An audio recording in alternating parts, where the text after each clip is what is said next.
한동안 메르스로 인해서 우리 온 국민이 고통을 받았습니다. 그러더니 이어지는 또 태풍 때문에 적지 않은 피해가 있었고요. 또 앞으로도 계속해서 태풍이 좀 불어올 것으로 예고가 돼서 걱정이 됩니다. 그런데 이제는 또 푹푹 찌는 불볕더위와 잠 못 이루는 열대야가 우리를 괴롭히고 있습니다. 저는 어저께 밤 12시까지 설교 준비 다 마치고 이제 들어가서 1시쯤 잠이 들었는데 새벽 3시에 또 갑자기 소낙비가 쏟아지는 거예요. 근데 우리는 창문을 열어놓으면 비가 들이치거든요. 그래서 그 사명을 감당하기 위하여 다시 일어나서 문을 닫고 또 잠자리 들었는데 조금 있다 보면 덥잖아요. 근데 또 비가 안 와요. 또 일어나서 다시 문을 열고 이러다가 그만 좀 잠을 많이 설쳤습니다. 그나마 우리나라는 감사한 것이 아무리 덥다 해도 대구가 36도씨 정도거든요. 그런데 보도에 의하면 일본은 지금 40도를 윗돌므로 열사병 환자들이 속출하고 있다고 하고요. 프랑스 혹은 스페인 같은 서유럽도 40도 이상을 치닫고 있습니다. 특별히 이집트는 50도. 그래서 4일 동안 국가 임시 휴일을 선포했고요. 어제는 전력 부족을 항의하는 수천 명의 시민들의 데모까지 일어났다고 합니다. 과연 우리가 몇 도까지 온도를 체감할 수 있을까? 이게 사막 지역에서 찍었는데 65도가 나와요. 우리는 지금 평균 한 30도, 31도면 지금 이렇게 힘들어하는데 65도면 거의 2배인데 이건 사람 살기 힘든 그런 온도라고 볼 수가 있죠. 여러분, 왜 이런 엄청난 폭염이 우리에게 다가오고 있습니까? 그 원인은 지구온난화 현상, 대기오염, 그리고 특별히 이 고층 건물의 발달이 이런 현상들을 부추긴다고 전해져 있습니다. 결국은 우리 인간들의 지나친 욕망이 하나님이 허락해 주신 최적의 환경을 파괴하고 우리 스스로가 이 어려움을 고스란히 떠안게 되는 또 그 대가를 지불하는 격이 되고 만 것이죠. 로마서 8장 22절에 보면 모든 피조물이 함께 탄식하며 고통을 겪고 있다라고 피조물이 탄식하며 고통을 겪는다는 말씀이 나옵니다. 여러분, 우리가 언제 신음소리를 내고 아파합니까? 몸에 병이 들었을 때, 쉽게 말하면 정상적인 상태를 벗어났을 때에 신음을 하고 아파하게 됩니다. 하나님께서 태초에 천지를 창조하실 때에는 모든 것이 보시기에 좋았더라.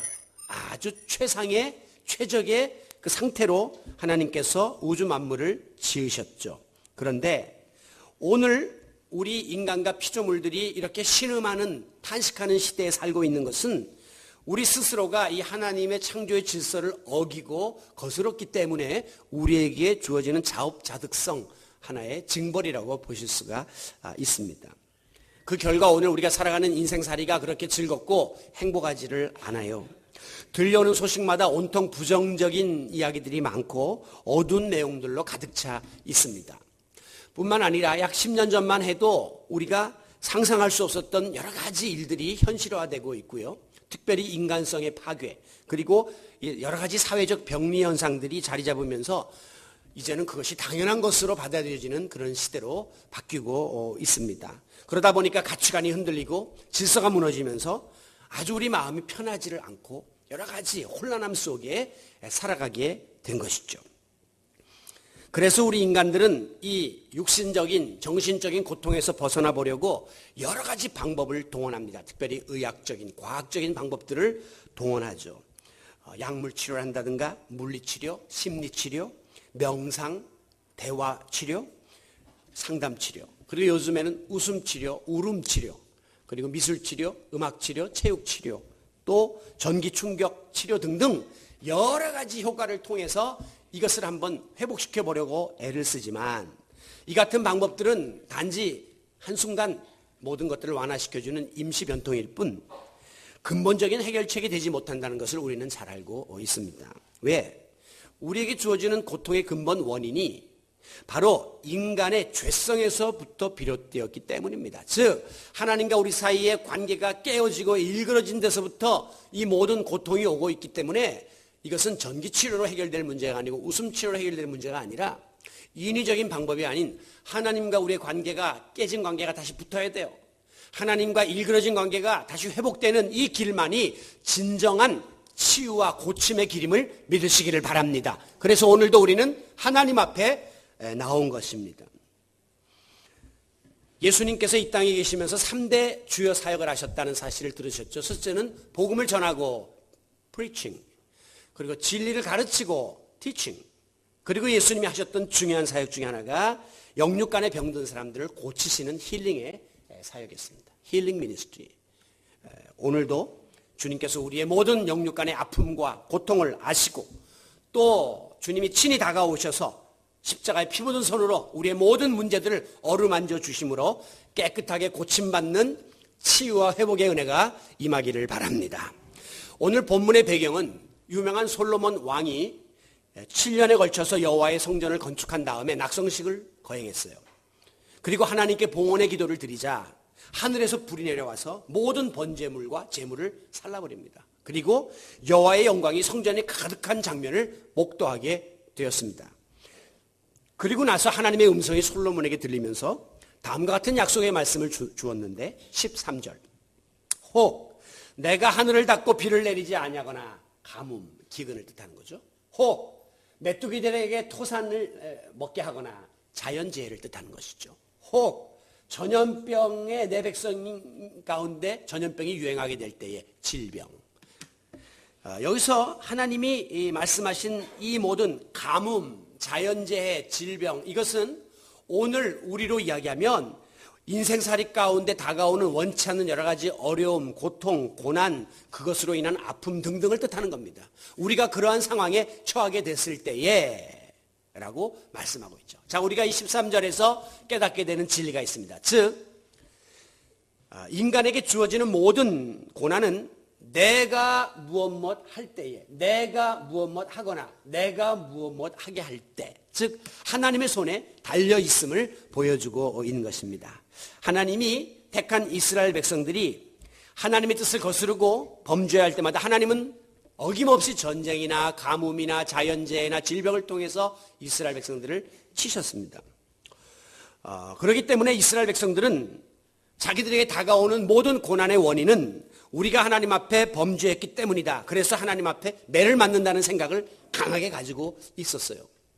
물론 오늘에도 이 같은 사실이 100% 그대로 적용되는 것은 아닙니다. 여러분들이 어려움을 당한다고 무조건 하나님의 징계다, 그렇게 보는 것은 옳지 않아요. 그러나 예기치 않은 고난을 당하게 될 때마다 하나님 앞에서 나의 삶과 영적인 상태를 한 번쯤 들여다보고 점검하는 자세는 매우 유익한 것입니다. 고난이 우리에게 가져다주는 유익 중에 하나는 고난 가운데에 나를 성찰할 수 있는 기회가 된다고 하는 거죠. 나 자신을 하나님 앞에서 반성할 수 있는 기회로 삼아야 한다는 것입니다. C.S. 루이스라는 사람 말하기를 고통은 하나님께서 사랑하는 사람을 위해서 사용하시는 확성기다라고 했습니다. 지금 제가 하는 이 말이 확성기를 통해서 크게 여러분에게 전달되지 않습니까? 제가 한때 양재천 근처에서 살았는데요. 갑자기 잠을 자는데 새벽 1, 2시에 엥 하는 사이렌 소리 나더니 방송이 막 터져 나오는 거예요. 처음에 깜짝 놀라서 일어나서 들으니까 양재천이 범람 직전에 왔다는 겁니다. 그렇기 때문에 주민들은 이 인근에 나오지 말라고 하는 경고 방송이 들리는 소리를 들었습니다. 우리 인생의 위기 순간에 하나님은 큰 소리로 우리를 일깨워 주시며 경고하십니다. 그리고 그 위기를 모면하도록 하시는데 그것이 바로 고통이라고 하는 그 도구예요. 여러분들이 때때로 이 고통을 통해서 하나님이 우리에게 사인을 주시고 워닝을 주시고 경고하시는 그 하나님의 그 경고를 받을 수 있기를 바라요. 그러므로 때때로 원치 않는 일이나 또 복잡한 문제들이 내 앞에 생겨나게 될 때 이것을 아주 대수롭지 않게 여기거나 이건 무슨 재수가 없어서 이런 일이 생겼다고 생각하거나 또 이것을 내가 인간적인 방법으로 풀려고 하는 것은 신앙인의 자세가 아닙니다. 우리는 그럴수록 하나님 앞에 서서 기도하며 아버지의 뜻을 묻고 말씀 속에서 하나님의 길을 찾고 그리고 영적으로 이 문제를 풀어가려고 하는 그런 신앙인의 자세를 가짐으로 하나님께서 이 문제를 풀어주시는 은혜를 체험하실 수 있기를 바랍니다. 하나님께서는 솔로몬에게 말씀하십니다. 만약에 가뭄이나 자연재해나 질병이나 오늘로 말하면 인생의 고난이나 아픔이나 슬픔이나 여러 가지 문제가 와서 신음하는 날이 너희들에게 생긴다 할지라도 나는 내 백성을 고통에서 벗어나게 해주시겠다라고 약속하십니다. 14절 내가 그 땅을 고치겠다. 즉 가뭄에 처한 상태에서 벗어나도록 단비를 내려주시고 메뚜기 재앙에서 벗어나도록 메뚜기 떼를 재주시고 그리고 전염병도 깨끗하게 낫도록 만들어 주시겠다는 거죠. 오늘 저와 여러분 앞에 있는 모든 장애물들을 하나님께서 제거하시고 모든 문제들을 고치시고 치유해 주시겠다고 약속하시는 희망의 말씀이 바로 14절에 기록되어져 있습니다. 그런데 여기에서는 하나님이 우리에게 제시하신 세 가지의 전제 조건이 있어요. 이것이 충족되어야 내가 이 땅을 고쳐주겠다라고 말씀하고 있는 것입니다. 이 14절 말씀은 굉장히 유명한 말씀이에요. 왜냐하면 미국의 대통령들이 대통령 취임 선서를 할 때에 이 말씀을 아브라함 링컨을 비롯해서 3명이 인용을 했고요. 그 다음에 제44대 대통령이 취임할 때 오바마가 바로 이 말씀을 읽었습니다. 14절 그래서 우리가 아까 함께 다 한 목소리로 읽었죠. 내 이름으로 일컫는 내 백성이 그들의 악한 길에서 떠나 스스로 낮추고 기도하여 내 얼굴을 찾으면 내가 하늘에서 듣고 그들의 죄를 사하고 그들의 땅을 고쳐줄 것이다 라고 하나님께서 약속하셨습니다. 자, 그렇다면 우리가 이 약속으로 하나님께 모든 것을 고침받고 회복받기 위해서는 어떠한 전제 조건을 충족해야 되는가? 3가지였어요. 첫째는 악한 길에서 떠나라 라고 말씀하십니다. 즉 회개를 의미하는 것이죠. 내 이름으로 일컫는 내 백성이, 그 말은 예수 믿고 구원받아 하나님의 자녀된 너희들이 악한 길에서 떠나. 악한 길은 하나님이 원치 않는 길, 세상으로 향하는 넓은 길, 그리고 인간의 욕망에 사로잡혀 사는 죄악의 길에서 떠나라 이렇게 말씀하십니다. 시편 1편 1절에 보면 복 있는 사람은 죄인의 길에 서지 아니하고 악인의 자리에 앉지도 않는다 하는 말씀이 나오죠. 죄인의 길, 악인의 자리라고 하는 이야기가 나옵니다. 죄의 특성 중에 몇 가지는 죄는 전염성이 있어서 옆 사람에게 금방 전달이 됩니다. 모방성이 있어서 옆 사람 흉내를 금방 냅니다. 고착성이 있어서 한번 달라붙으면 여간에서는 그 죄성을 떨구기가 힘들어요. 그래서 범죄할 가능성이 있는 길에 발을 디디는 순간 나는 벌써 50% 이상 범죄 자리에 들어가게 되는 거예요. 범죄할 가능성이 있는 자리에 앉는 순간 나도 모르게 거기에 휩쓸리게 된다고 하는 것입니다. 여러분 처음부터 범죄의 자리에 들어가는 사람은 거의 없어요.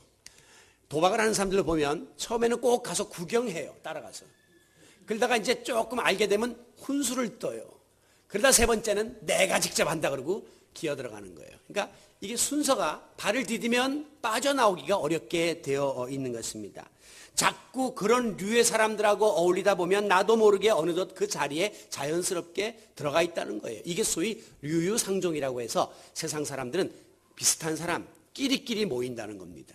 어떤 분들은 그래요. 교회 안에 왜 이렇게 파가 있어요? 그러는데 그 파라기보다는 암만 우리가 사랑으로 한 공동체에 모였지만 이 교회 안에도 비슷한 그 성향의 사람들이 있거든요. 그런 사람들은 끝나면 차 한잔하러 가는 거예요. 그걸 갖고 파라고 생각하지 마세요. 그냥 류류상종이라 여러 가지 마음이 통하고 뜻이 통하고 대화가 통하는 사람끼리 가서 좀 회포를 푸는 것이구만. 그렇게 아시면 됩니다.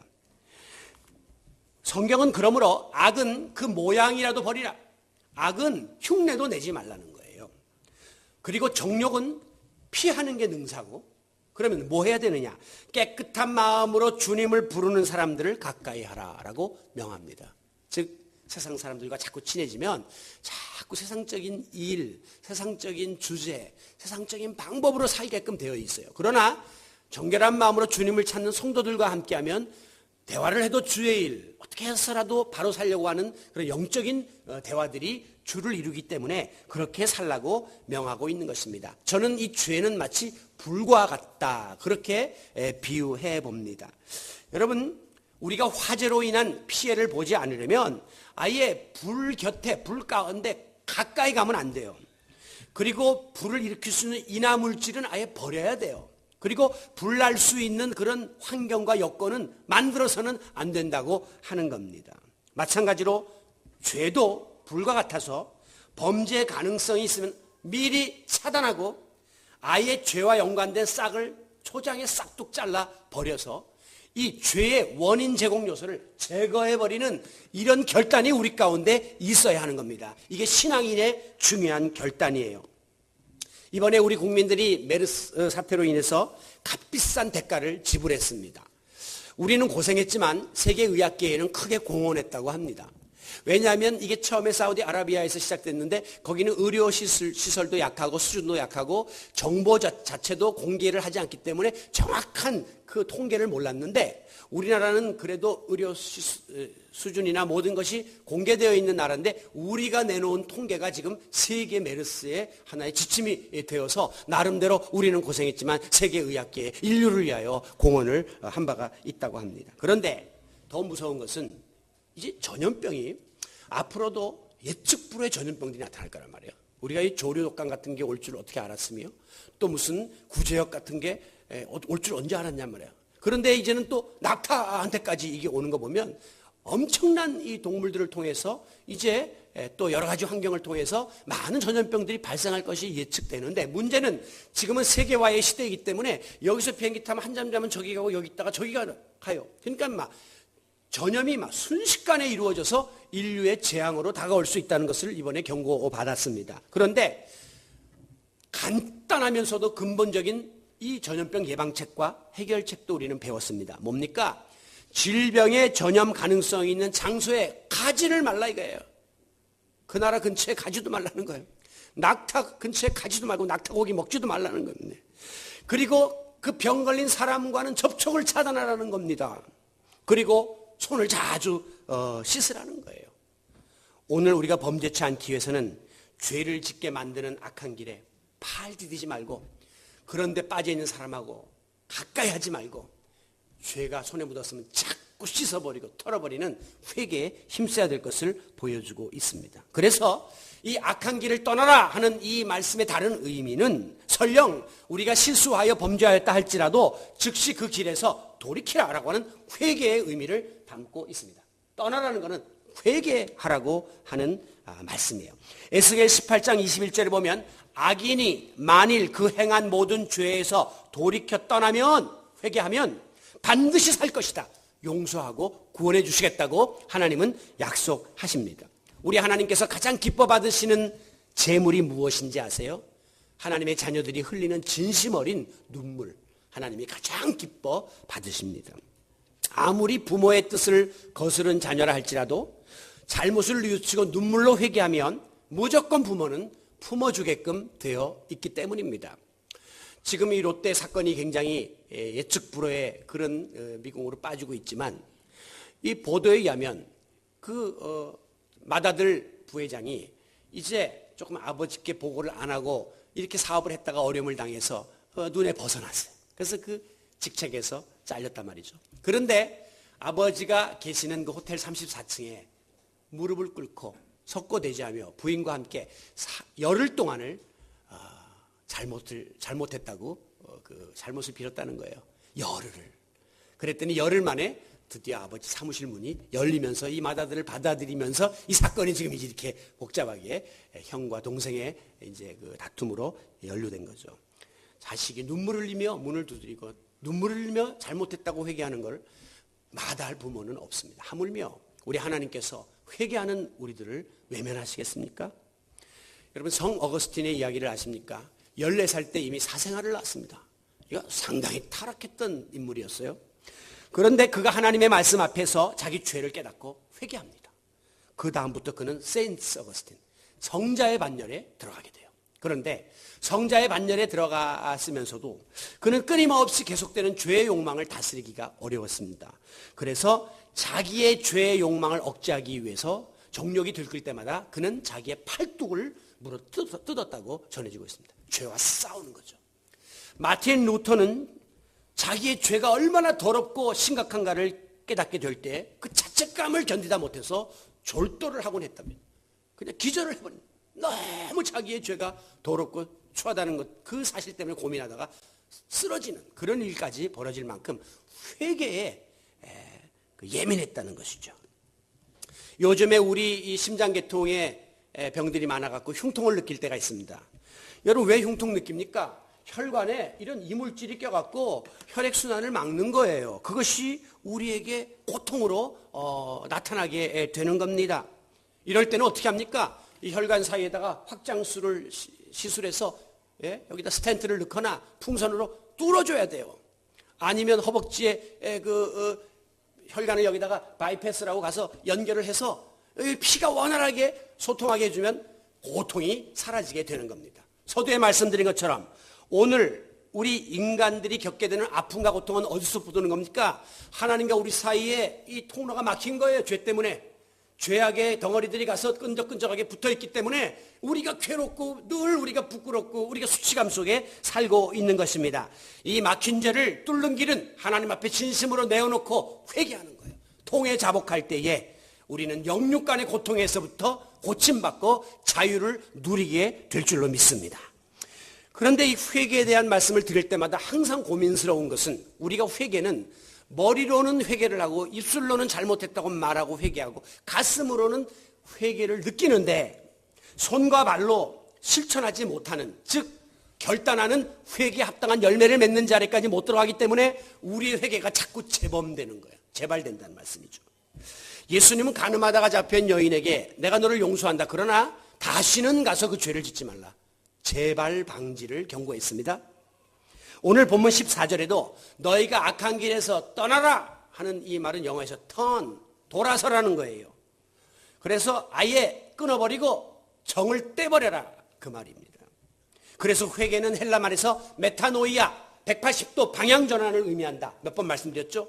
이쪽으로 가던 사람이 완전히 다른 길로 방향을 바꾸는 것을 회개라고 합니다. 왜 우리가 회개치 아니하면 문제가 되느냐? 회개치 않으면 죄가 반복돼요. 계속해서 악순환이 계속되다 보면 이 죄는 또 다른 죄를 낳고 이 죄는 또 다른 죄를 키우면서 우리가 나중에 헤어나기 어려운 멸망의 자리에 빠지기 때문입니다. 결정적인 회개의 순간이 우리에게 주어질 때 그 순간을 잡지 못하면 우리는 영원히 하나님께 구제받기 힘든 자리에 빠질 수도 있기 때문이에요. 그 대표적인 케이스가 바로 노아의 방주 사건입니다. 노아의 방주를 마련해 놓고 너희가 회개하고 이 배에 타야 한다라고 그렇게 말했지만 사람들이 술 먹고 놀고 시집가고 장가가고 매일 자기들 마음대로 살다가 나중에 때가 되면 문이 닫혔어요. 그때 가서 사람들이 잘못했습니다. 용서해 주세요. 배에 타게 해주세요. 그러나 문은 다 열리지 않았습니다. 회개의 기회는 나중에 또다시 주어지지 않을 수도 있다는 사실을 우리가 명심해야 할 것입니다. 사울 왕이 잘못했어요. 범죄했어요. 나중에 깨닫고 회개하고 가서 사무엘 선지자한테 용서해달라고 붙잡습니다. 사무엘 선지자의 옷이 찢어집니다. 그래도 그의 죄는 용서받을 수가 없었다는 사실을 기억하시기를 바랍니다. 우리는 육신을 입은 인간이기 때문에 100% 우리가 죄 안 짓고 살 수는 없어요. 그러나 죄를 멀리하고 범죄의 가능성을 차단하는 것은 우리가 해야 합니다. 그리고 만약에 연약하여 범죄했다 치더라도 지체치 말고 회개에 힘쓰므로 하나님이 우리에게 약속해 주신 이 땅을 고치리라. 이 회개의 조건이 충족돼야 하나님이 우리의 모든 문제를 풀어주신다고 하신 이 하나님의 은혜를 받아 누리는 성도 여러분들이 되시기를 바랍니다. 자, 두 번째 조건은 무엇입니까? 스스로 낮추라 그랬어요. 겸손이에요. 14절 중반에 보면 악한 길에서 떠나 스스로 낮추고 그랬어요. 겸손, 겸비를 하나님께서는 고침의 치유의 조건으로 제시하고 있습니다. 영어에서는 이 겸손을 humble이라고 하죠. 다시 말하면 오늘 우리가 고통과 고난을 당하게 되는 원인 중에 하나는 하나님의 뜻을 거역하고 하나님의 뜻과 반하는 일을 우리가 하기 때문에 매를 맞는 거예요. 하나님의 뜻이 뒤로 가면 뭐가 앞서게 됩니까? 내 뜻과 내 결정이 앞서게 되는 거죠.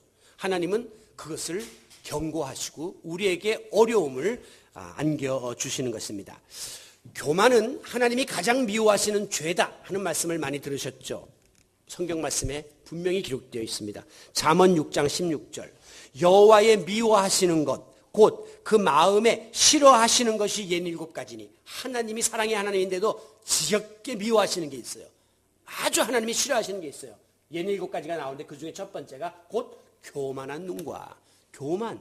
하나님이 가장 첫 번째로 미워하시는 죄라고 지적하고 있습니다. 시편 101편 5절에 보면 눈이 높고 마음이 교만한 자를 내가 용납하지 않으리라 라고 하나님이 말씀하십니다. 왜 교만이 죄가 됩니까? 우리는 하나님의 피조물인데 창조주 하나님의 뜻에 순종하며 살아야 마땅한 인생인데 만약에 하나님의 뜻을 무시하거나 소홀히 여기거나 거역하면 그리고 자기 생각과 자기 주장대로 살아가게 되면 그것은 하나님 앞에 죄가 될 수밖에 없는 것이죠. 여러분, 내 생각이 앞서면 자연히 하나님의 생각은 뒷전으로 물려가게 됩니다. 그러다 보면 나중에는 점점 자기 생각이 자기의 삶을 지배하고 자기 인생의 주인공이 자기가 되어서 하나님에게까지 도전장을 내는 잘못을 저지르게 되는 것입니다. 그래서 교만은 패망의 선봉이다. 하나님이 참다 마지막에 치시죠. 그 대표적인 케이스가 선악과 그리고 바벨탑 그리고 삼손 그리고 사울 왕의 몰락입니다. 하나님은 교만한 자의 목을 여지없이 치신다는 사실을 기억하십시오. 그렇다면 교만의 반대 개념이 무엇입니까? 겸손입니다.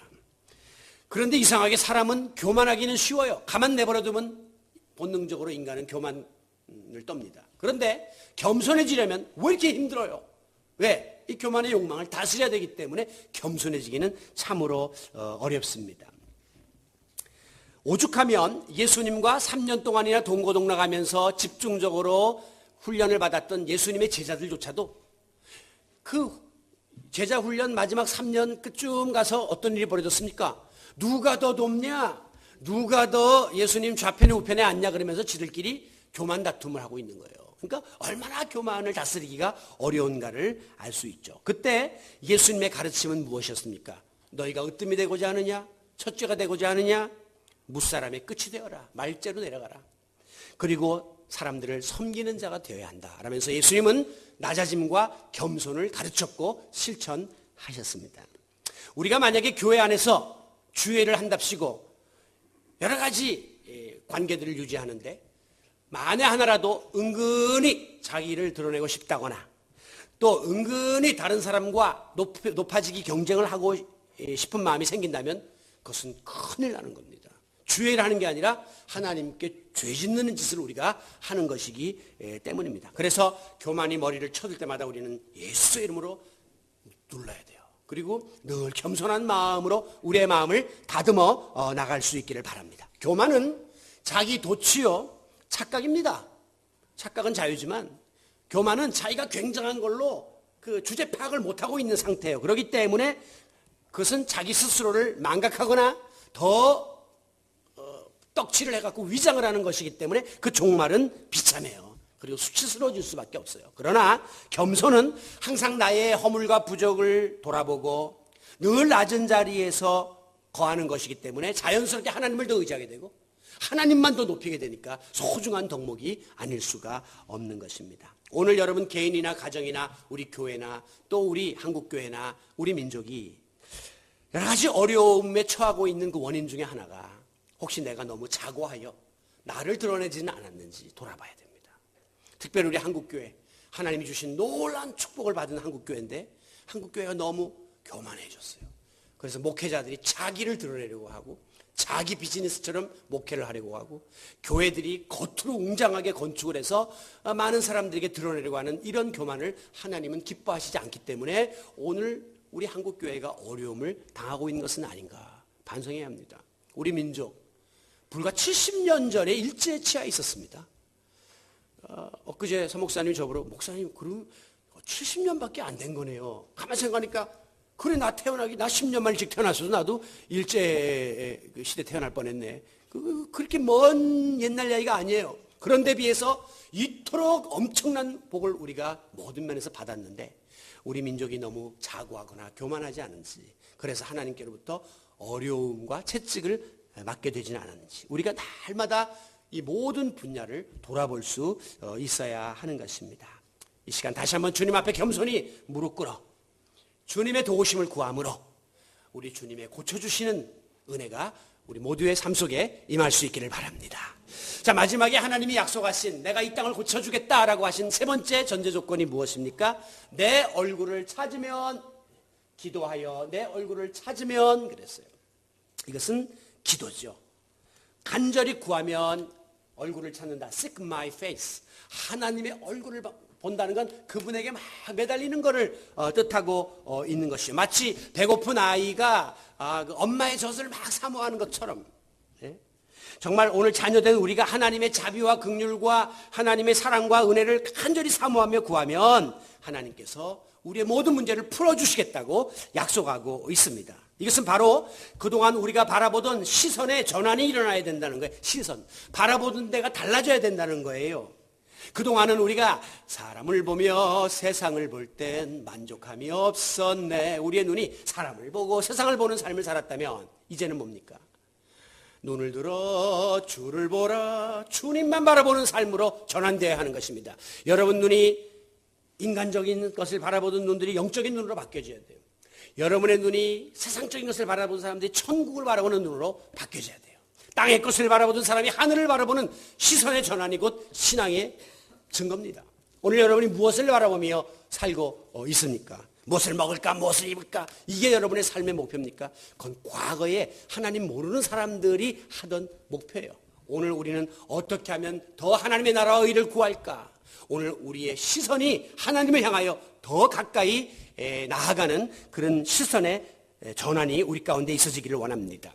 대표적인 케이스가 역대하 20장 3절에 보면 유다왕 여호사밧이 모압과 암몬의 침공을 받게 됩니다. 그때 보통 왕 같으면 적의 숫자가 몇 명이냐?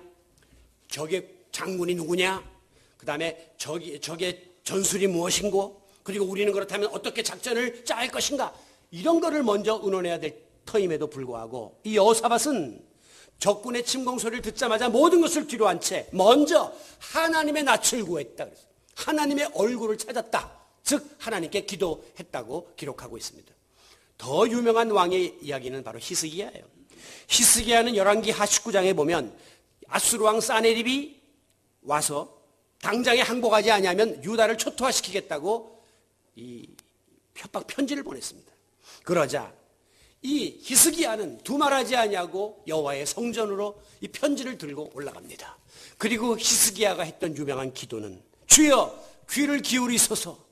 지금 저 적장들이 하나님을 모독하는 소리를 들으세요. 하나님의 백성들이 수치를 당하는 저 소리를 들어주세요. 그리고 하나님이여 눈을 떠서 보시옵소서. 그 사네립이 보낸 그 협박 편지를 하나님께 보이면 하나님 보세요. 이렇게 하나님을 농락하고 하나님의 백성을 위협하고 있습니다. 그 말은 뭐예요? 하나님 도와주세요. 하나님 도와주세요라고 기도했습니다. 그랬더니 하나님이 그 기도를 들으시고 천사 사자를 보내서 여호와의 사자를 보내서 하룻밤 사이에 18만 5천 명을 쳐 죽이는 놀라운 역사가 일어나게 되었음을 믿으시기 바랍니다. 여러분 어려운 상황에서 신음하십니까? 고통 중에 있습니까?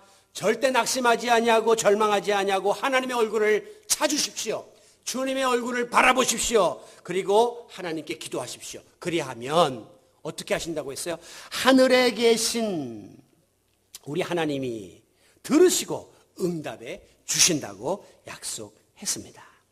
그러므로 어렵고 힘들 때일수록 사람을 보고 환경을 보고 그리고 세상에서 문제를 풀려고 하지 말고 눈을 들어 하나님의 얼굴을 찾기만 하면 하나님께서 권능의 손을 펼치사 이 모든 문제들을 풀어주시고 고쳐주실 것입니다. 그렇습니다. 하나님의 아들이신 예수님도 기도 외에는 이런 이유가 없다. 나도 기도 외에는 다른 방법이 없다라고 말씀하실 만큼 기도에 힘쓰셨어요. 그래서 결정적인 순간마다 기도로 하나님의 얼굴을 찾고 구함으로 하나님의 뜻을 발견했고 또 맡겨진 사명을 십자가를 지기까지 감당할 수 있었던 것입니다. 앞서도 말씀드린 마틴 루터는 종교개혁을 일으키려고 하는데 너무 많은 고난이 너무 많은 방해물이 그 앞에 다가왔습니다. 그래서 루터의 기록에 의하면 그가 극심한 고난에 처했을 때에 하루에 3시간씩 기도했다. 라고 기록하고 있습니다. 여러분, 하루에 3시간 기도하고 뭐 안 되면 그때 가서 하나님께 따지세요. 지금 우리가 하루에 30분 기도하기도 힘든 삶을 살면서 하나님께만 자꾸 책임을 전가해서는 안 된다고 하는 거예요. 그 결과 마틴 루터는 종교개혁의 위대한 업적을 이룰 수가 있었습니다. 즉 루터의 힘으로 한 게 아니라 하나님을 바라봄으로 하나님이 힘 주셨음을 깨닫게 되는 것이죠. 초대교회 교부 중에 크리소스톰이라는 사람이 있었습니다. 이런 유명한 말을 했어요. 기도는 내 믿음의 뿌리요 한량없는 축복의 어머니다 그랬어요. 기도로 믿음을 바로 세우고 기도가 축복의 근원이 된다는 사실을 그는 고백하고 있습니다. 그리고 더더욱이 유명한 기도의 아버지 조지 뮬러 이런 이야기를 합니다. 내가 주의 일을 했던 46년 3개월 동안 임종 직전에 죽기 전에 한 말이에요. 46년 3개월을 내가 목사가 되어 주의 일을 했는데 기도하여 받지 못한 것은 단 한 번도 없었노라 라고 고백한 다음에 숨을 거뒀다고 합니다. 저는 이 조지 밀러 같은 그런 주의 종의 삶을 산다면 얼마나 행복할까 하는 생각을 해봅니다. 여러분, 우리 모두 남은 생에 기도로 살다가 기도의 능력 체험하고 만끽하며 살다가 기도의 능력을 우리 후손들에게 고백하고 그리고 눈을 감을 수 있는 기도의 사람들이 되시기를 바랍니다. 우리 앞에 어려운 고난이 옵니다. 염려거리가 생깁니다. 고통 중에 빠집니다. 신음소리가 납니다. 아픕니다.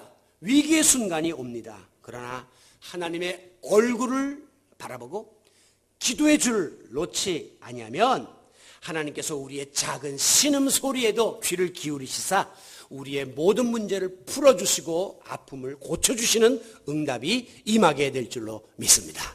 오늘의 말씀을 마무리하고 정리해 볼까요? 자, 우리가 예수 믿고 신앙생활 한다고 해서 우리의 모든 삶이 하루아침에 완전히 바뀌는 것 아닙니다.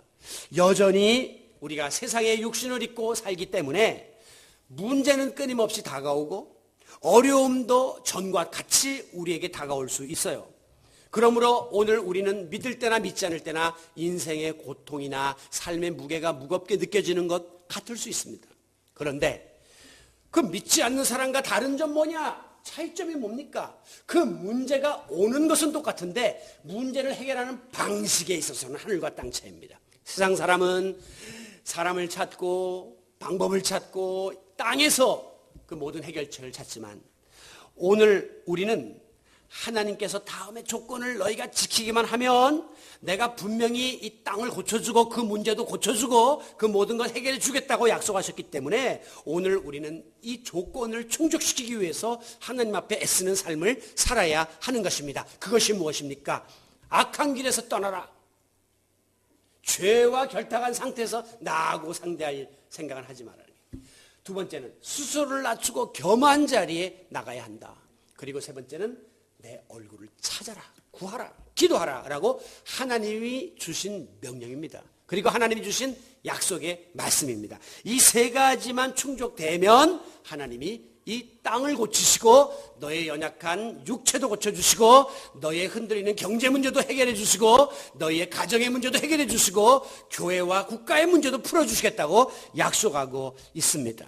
오늘날 만물이 신음하며 고통받는 이 시대 속에서도 우리는 이 하나님의 약속을 붙잡고 또 한 주일간 세상을 향하여 달려나가기를 원합니다.